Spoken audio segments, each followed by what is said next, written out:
Hello everyone, मैं मीनाक्षी बजाज एक बार फिर आप सबका वेलकम करती हूँ अपने चैनल पर। मेरे चैनल पर आपको मिलते हैं कई सारे सब्जेक्ट्स के कंप्लीट वीडियो लेक्चर्स। आजकल मैं आपको करवा रही हूँ the sale of goods act 1930। हम आज डिस्कस करने वाले हैं इस वीडियो लेक्चर की सीरीज का पार्ट 7। आज के वीडियो लेक्चर में हम जानेंगे कि वारंटीज का मतलब क्या होता है, इसके बाद ये कितने प्रकार की होती हैं, express warranties and employed warranties. तो आइए स्टार्ट करते हैं आज के वीडियो लेक्चर को। वारंटी का मीनिंग दिया गया है लॉ के अंदर सेक्शन 12 सब सेक्शन 3 के अंडर, और इसमें ये बोला गया है कि वारंटी का मतलब है एक ऐसी स्टिपुलेशन का मतलब होता है शर्त, जो कि कोलेटरल मतलब कि संबंधित है। यहाँ पर ये जानना बहुत जरूरी है कि ये शर्त संबंधित तो है एक कॉन्ट्रैक्ट के मेन पर्पस के साथ, बट ये उतनी भी महत्वपूर्ण नहीं है कि ये कंडीशन के स्थान पर यूज कर ली जाए।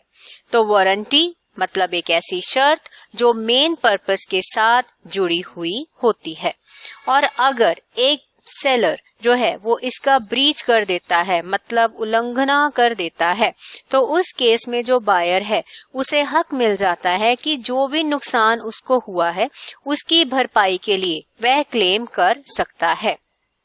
लेकिन यहाँ पर ये समझना बहुत ही जरूरी है कि वारंटी के केस में बायर को ये हक नहीं मिलता है कि वह कॉन्ट्रैक्ट को या गुड्स को रिजेक्ट कर दे।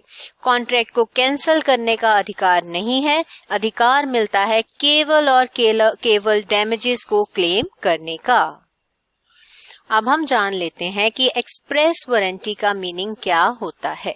एक्सप्रेस का मतलब होता है खास तौर पर लिखी जाने वाली कोई वारंटी।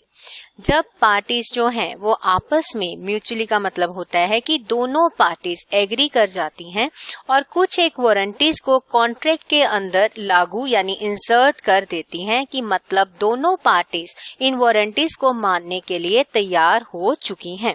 यहाँ पर ये जानना बहुत जरूरी है कि express warranties contract to contract vary कर सकती हैं। हर एक कॉन्ट्रैक्ट में अलग प्रकार की वारंटीज को इंसर्ट किया जा सकता है। दूसरी प्रकार की वारंटीज होती हैं इम्प्लॉयड वारंटीज। ये वे वारंटीज होती हैं जिसे लॉ इनकॉर्पोरेट करवाती है हर एक कॉन्ट्रैक्ट के अंदर। किसी भी प्रकार का कॉन्ट्रैक्ट हो उसके अंदर ये मान लिया जाता है कि ये वारंटीज जो हैं ये उसके अंदर लागू होंगी ही होंगी, और अगर किसी भी वारंटी को चाहे वो एक्सप्रेस हो या इम्प्लॉयड हो उसकी उल्लंघना कर दी जाती है तो एग्रीड पार्टी क्लेम कर सकती है डैमेजेस।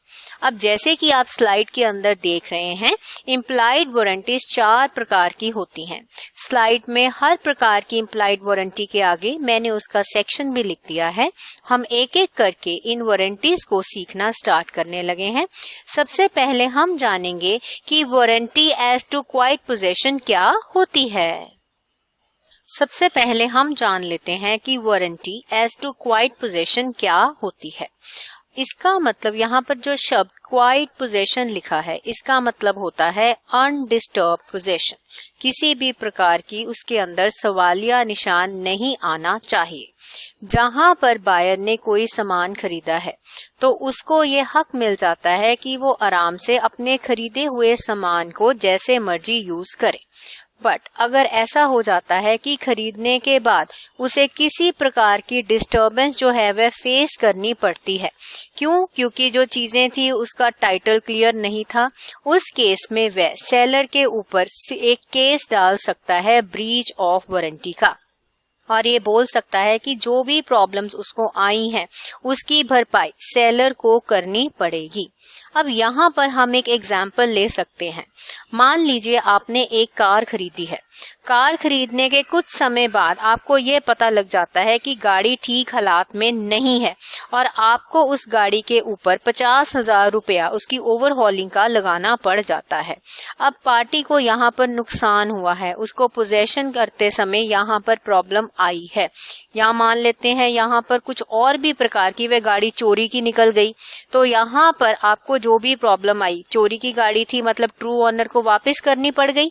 उस केस में जो बायर होगा वह गाड़ी की उसने जितनी कीमत भरी वो प्लस ओवरहॉलिंग का जितना एक्सपेंस उसे पे करना पड़ा, दोनों ही चीजें वह सेलर से क्लेम कर सकता है। अब हम डिस्कस कर लेते हैं दूसरी वारंटी, जो कि है warranty of freedom from charges और इनकम्बरेंसेस।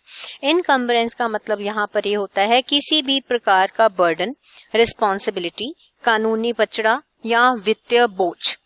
अब जब कोई भी चीज खरीदी गई है उस केस में ये माना जाएगा कि खरीदी हुई वस्तु के ऊपर किसी भी प्रकार की इनकम्बरेंस, बर्डन या चार्ज एग्जिस्ट नहीं करता है, मतलब वह इन चीजों से फ्री मतलब मुक्त है।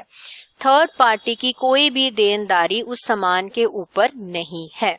तो जब भी एक कॉन्ट्रैक्ट बनाया जाता है और सामान को खरीदा जाता है, उस केस में बायर अगर अनअवेयर है, उसे मालूम नहीं है कि इस चीज के ऊपर थर्ड पार्टी का कोई क्लेम है और बाद में वह क्लेम का उसको पता चल जाता है, उस केस में वह सेलर के ऊपर केस कर सकता है और रिकवरी मांग सकता है भरे गए पैसे की। अब यहाँ पर आप ये समझ लीजिए कि आपने अगर कोई प्रॉपर्टी खरीदी और जब प्रॉपर्टी आपने खरीद ली उसके बाद आपके घर में पेंडिंग बिल आ जाता है कि इस प्रॉपर्टी के ऊपर तो 50,000 का इलेक्ट्रिसिटी बिल पेंडिंग है, अब आपको वह बिल पे करना पड़ेगा।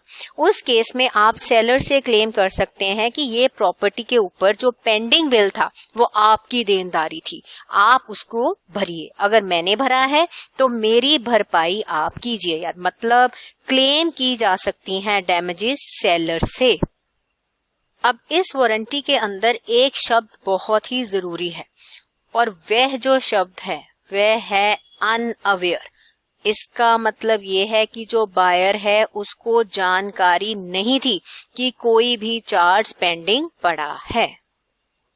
थर्ड इम्प्लाइड वारंटी, ये जो वारंटी है ये रिलेटेड है चीजों की क्वालिटी को लेकर और उनकी फिटनेस को लेकर। फिटनेस का मतलब यहाँ पर है फिट टू यूज, जिस भी चीज के लिए, जिस भी कारण के लिए आपने उसको खरीदा है वह उसके अनुकूल होनी चाहिए। अब यहाँ पर ये बोला गया है कि अगर चीजें किसी पर्टिकुलर पर्पस के लिए खरीदी गई हैं और वहां पर ये पर्पस मेंशन भी कर दिया गया है तो उस हिसाब से चीजें बिल्कुल सही पाई जानी चाहिए। इस वारंटी के अंदर एक और भी मेन पॉइंट आ जाता है जो कि है डॉक्ट्राइन ऑफ कवेट एम्प्टर्स। इसका मतलब होता है लेट द बायर बिवेयर। इसके अंदर ये बोला गया है कि कोई भी बायर अगर वह सामान लेने जाता है तो उसे चांस मिलना चाहिए चीजों की इंस्पेक्शन, एग्जामिनेशन करने का, और अगर वह एग्जामिनेशन नहीं करता और वह रिलाई कर जाता है सेलर के ऊपर, उस केस में सेलर जो है उसकी ड्यूटी बन जाती है कि वह सूटेबल आइटम्स उसको बेचे। पर यहाँ एक बहुत बड़ी बात है, अगर बायर ये बोलता है कि वह अपने स्किल्स और अपनी जजमेंट के ऊपर रिलाई करेगा और ऐसा करते हुए वह एक बैड सिलेक्शन कर लेता है, उस केस में वह उस चीज की कमी या खामी का ब्लेम किसी दूसरे के ऊपर नहीं डाल सकता। तो ये पॉइंट यहाँ पर आपको लर्न करना पड़ेगा। तो कवेट एम्प्टर के अंदर बेसिकली प्रिजम्पशन ये है कि बायर जब चीजें परचेज करता है तो उसे अपने स्किल्स और जजमेंट को भी ध्यान में रखना चाहिए। तो बायर जब भी चीजें खरीदे अपनी इंटेलिजेंस, अपनी जजमेंट उसको यूज करे, और अगर उसको यूज करते हुए चीजें ली तो वह खुद ही लायबल होगा सारे कंसीक्वेंसेस के लिए। और अगर यहाँ पर चीजें खरीदी गई हैं किसी स्पेसिफिक पर्पस के लिए तो वह पर्पस मेंशन करना अनिवार्य है। अगर पर्पस को मेंशन नहीं किया गया है उस केस में सेलर लायबल नहीं होगा बायर के लॉसेस को भरने के लिए। अब एक इम्प्लॉयड वारंटी जाननी और भी जरूरी है। यहाँ पर ये आ जाता है कई बार हम कुछ ऐसी चीजें खरीदते हैं जो कि डेंजरस नेचर की हो सकती हैं और जो सेलर है उसकी ये ड्यूटी बन जाती है कि वह डिस्क्लोज करे कि चीजों से अगर किसी प्रकार का खतरा हो सकता है। तो अगर चीजें हैं डेंजरस नेचर की तो सेलर को साफ साफ तौर पर बताना होगा वार्निंग देनी होगी बायर को कि इस चीज से किस प्रकार का प्रोबेबल यानी आने वाले समय में खतरा हो सकता है। जैसे आपने भी देखा होगा, अगर हम कोई इलेक्ट्रॉनिक इक्विपमेंट खरीदते हैं उसके ऊपर कई प्रकार के कॉशंस लिखे होते हैं। अगर हम कोई दवाई खरीदते हैं तो उस पर एज मेंशन होती है कि इस उम्र से छोटे व्यक्ति को ये चीज नहीं दी जा सकती। और अगर सेलर ये डिस्क्लोजर्स नहीं करता, फेल हो जाता है ऐसे डिस्क्लोजर्स करने में, उस केस में जो बायर है वह अपने आप को हुए लॉस की जो है वह चीजों की भरपाई उससे ले सकता है और उसे लायबल बना सकता है क्योंकि उसने ब्रीच ऑफ इम्प्लॉयड वारंटी किया है। अब हमें बहुत अच्छे से समझ आ गया कि जो एक्सप्रेस वारंटीज होती हैं उनका स्पेसिफिक मेंशन किया जाता है कॉन्ट्रैक्ट के अंदर, और जो एम्प्लॉयड वारंटीज होती है उन्हें लॉ प्रिज्यूम कर लेती है कि ये चीजें प्रेजेंट हैं, उन्हें बोल बोल कर बताने की जरूरत नहीं होती और ये हर एक प्रकार के कॉन्ट्रैक्ट के ऊपर लागू होती हैं। इसके साथ ही हमारा आज का वीडियो लेक्चर कंप्लीट हुआ। हम मिलने वाले हैं बहुत जल्द एक नए वीडियो लेक्चर में और जानेंगे कुछ नया, वो भी इंटरेस्टिंग वे में।